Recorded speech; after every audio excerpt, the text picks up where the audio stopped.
نیک اور دانا بزرگوں کی محفل میں بیٹھنا، ان کی باتیں غور سے سن کر ان پر عمل کرنا، ان کے حکم کی تعمیل کرنا آدمی کو اچھا انسان بنا دیتا ہے۔ بے ادب اور نافرمان لوگ حاصل کچھ نہیں کرتے، کھو بہت کچھ دیتے ہیں۔ شیطان نے اللہ کی اطاعت سے انکار کیا اور ہمیشہ کے لیے مردود ہو گیا۔ یہ واقعہ انسانوں کے لیے ہدایت ہے کہ اطاعت میں برکت اور نافرمانی میں نحوست ہے۔ علامہ اقبال کہتے ہیں، میں نے کتابیں پڑھ کر علم تو حاصل کر لیا، لیکن میرے دل میں روشنی بزرگوں کی صحبت سے پیدا ہوئی۔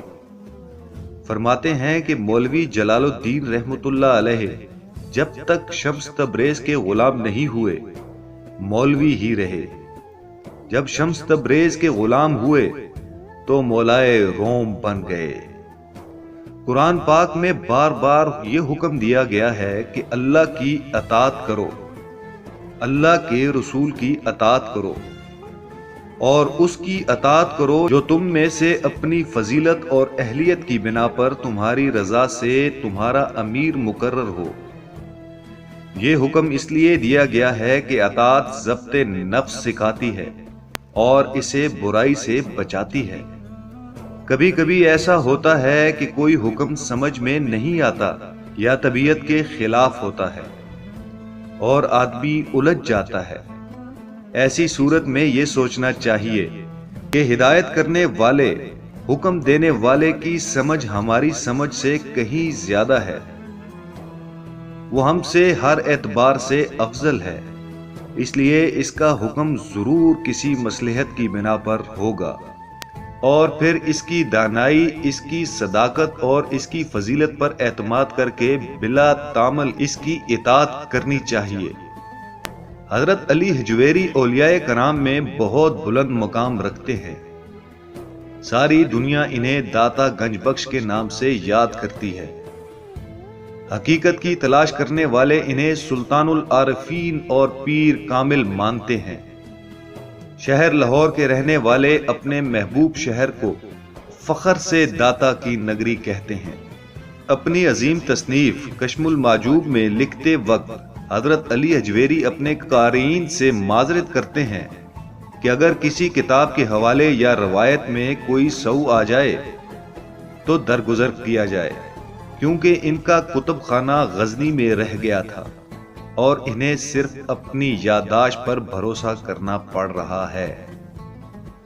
حضرت داتا گنج بخش کے مرشد غزنی میں رہتے تھے۔ یہ صبح شام ان کی خدمت میں حاضر رہتے ہیں۔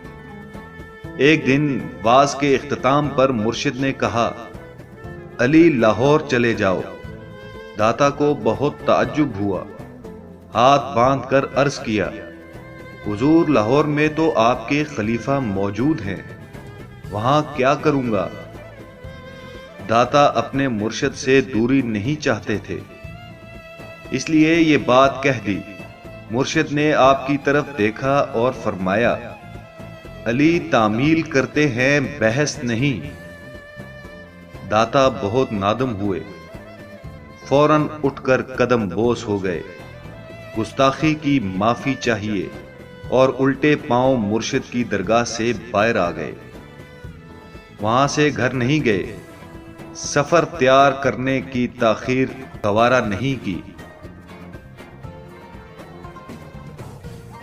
مہینوں کا سفر دنوں میں طے کیا۔ لاہور پہنچے تو دیکھا کسی کا جنازہ جا رہا ہے۔ پوچھا یہ کس کی میت ہے؟ معلوم ہوا اسی بزرگ کی ہے جو آپ کے مرشد کی طرف سے پنجاب کی سرزمین میں تبلیغ دین کے منصب پر فائز تھے۔ داتا نے فوراً منصب خلافت سنبھالا، اللہ کے دین کی تبلیغ شروع کی۔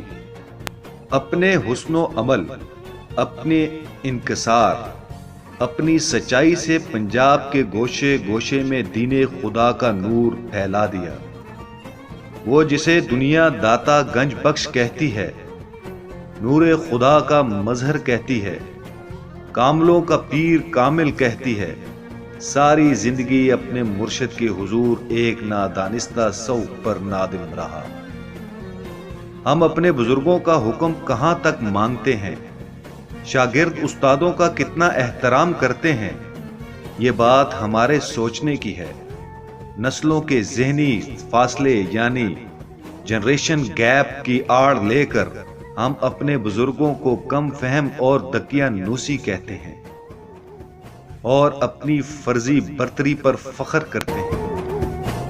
بڑوں سے انحراف کو ذہنی آزادی کا نام دیتے ہیں۔ یہ بھول جاتے ہیں کہ اصل بڑائی تو انکسار میں ہوتی ہے، بڑوں کے ادب میں ہوتی ہے، بزرگوں کی اطاعت اور فرما برداری میں ہوتی ہے۔